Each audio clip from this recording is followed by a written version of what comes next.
Let's welcome back my YouTube channel आज चाहिँ short mini blog म चाहिँ खोटाङ जिल्लाको दिक्तेल रूपाकोट मजुवागढी नगरपालिका बुइपा पञ्चदोबाट स्थित छु। यहाँनिर चाहिँ एकदमै विश्वको सबैभन्दा अग्लो र ठुलो यलम्बरको प्रतिमा रहेको छ।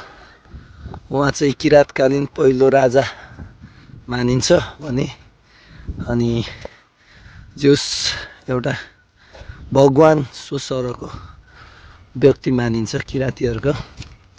उहाँ चाहिँ को मैले चिन्न सकिनँ। को नानी नानी को स्वर सुकेर फेरि है सरी राम्ररी बोल्नु भएन। उहाँ को हो भनिदेऊ त बाबु। खोइ त्यस्तो नभए ला फुटेको होला छोडिदेऊ। यस्तो छ है। नाच न नाच।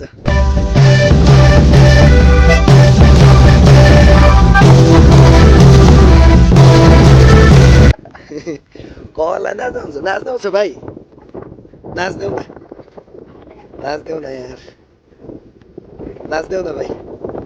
त्यसो गर्नु हुँदैन के फुट्छ यो त्यसरी फुट्छ त्यस्तो गर्नु हुँदैन। त्यसकै हाम्रो नेपाल देशकै पहिलो राजा त्यसमा भगवान्ले धेरै विश्लेषण नगर्नु। कता हो दिक्तेल भन्नु त कता यो यसलाई के भन्छ टुवालो के लाग्यो भने तुवालो त्यस्तै लाग्यो नाम लाग्यो भने यहाँदेखि मजाले नगर पनि दिक्तेलबाट यो चाहिँ धेरै देख्न राम्रोसँग देख्छ। एउटा पहाडै छ यत्रो जुत्ता गाइस ल्याउनु त म तपाईँको गरिदिन्छु। जुत्ता त यत्रो काठमाडौँमा काठमाडौँ यत्रो पनि पाउँदैन उस्तै हो नि त नि हेर्नु यहाँ सानो छ त नि। तपाईँ सिल्ली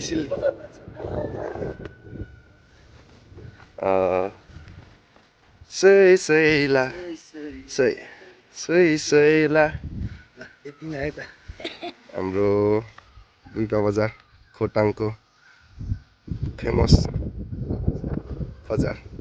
बुइपा बजार भन्दा पञ्चर्दो बाटो बजार भन्दा अझै मान्छेलाई सुनमा सुगन्ध थपिन्छ। पञ्चर्दो बाटो हेर है 1 2 3 4 केटाको अनि 5 पञ्चर्दो बाटो ओ यार सही गुड ठिक त्यो बाटो यो बाटो यता दिक्तेल जाने बाटो यताबाट टिकटक भाइ। अनि यो यता बिजुली जाने बाटो यो हो।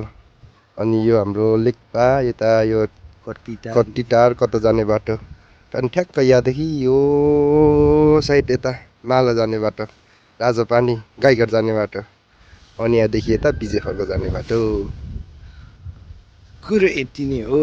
तिमी जहाँ पायो त्यही चढिदिने भाइ। त्यो फाइन हान त एकचोटिको लागि तिमीलाई एक्सक्युज दिउँ कि म पुलिस बोलाएर तिमीलाई म कारबाही गरौँ भने त आउँदै नपस्ने है ल। तिमी यहाँ पनि पस्यौ त्यहाँ जुत्तामा पनि गएर टिक्दै थियौ। त्यहाँ पनि घोडा चढ्छ होला अहिले गएर त्यसो गर्नु हुँदैन ल। ल ज्ञानी ज्ञानी छ भाइ ल हाँसिदेऊ त मजाले हाँसिदेऊ त हो गुड। होइन फेरि फाइन लाग्छ नि त्यस्तो गर्नु हुँदैन। त्यो मूर्तिमाथि चढ्ने त्यतातिर होइन त्यो उतिर चिन्डोतिर बमतिर चढ्नै गर्नु हुँदैन ल। लडिन्छ चोटपटक लाग्छ त्यहाँ कोतारिन्छ भत्किन्छ। साह्रो राम्री हुने राइनीहरू चाहिँ राम्री चाहिँ हुने नि हो जसले चाहिँ भने पनि रैनीहरू जेले जे भन्यो भने राम्री हुने नि हो है होइन हो कि होइन भन न भाइ। मनै चौडा बनाउँछ नि अलिक बेसी छुच्ची हुने क्या ए के एउटा छ नि एउटा फुट चाहिँ भाइरल भएको थियो नि राइनीलाई चाहिँ आई लभ यु भन्ने कि के भन्ने।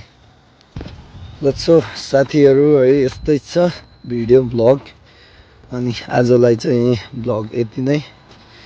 फेरि पनि अर्को नयाँ भ्लग लिएर छिट्टै आउने छु। च्यानललाई सब्सक्राइब, भिडियोलाई लाइक, कमेन्ट्स साथै सेयर पनि गर्न नभुल्नु होला।